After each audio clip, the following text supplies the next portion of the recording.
I need to know how to fix an oven door that is sprung. If it is one of those ovens with springs on the sides of the doors, you can rehook the springs to the sides, or if they are too stretched out to snap the door closed, replace the spring. You're implying there are other designs. Some oven doors have the springs inside of the door frame, and those are more challenging to replace. I know it is hard to replace the glass when it is embedded in the door instead of a slide-in panel.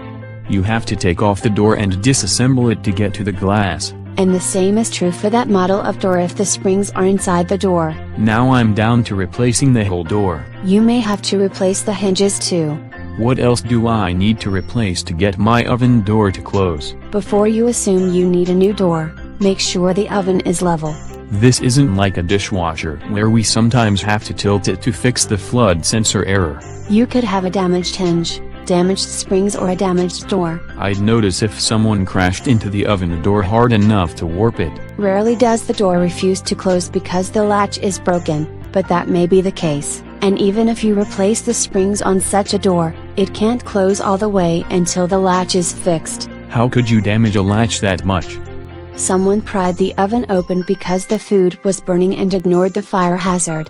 The oven door was slammed shut so hard it bounced back open, damaging the latch in the process. Let's check the cheapest things to fix first.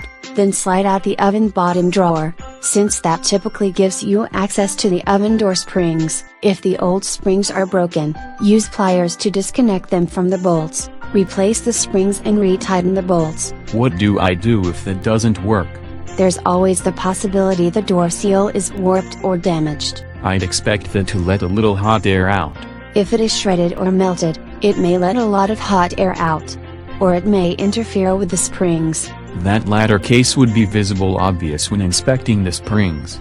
The prior case would be obvious when I looked at the oven door seal to begin with. It is rare for someone to get so much grease or spilled food that's interfering with the oven seal, but it could be. But a warped or peeling door gasket may still need to be replaced so it closes right. Then we need a new gasket cut and glued into place. You probably need a new gasket anyway if the springs broke because you were slamming the door so much.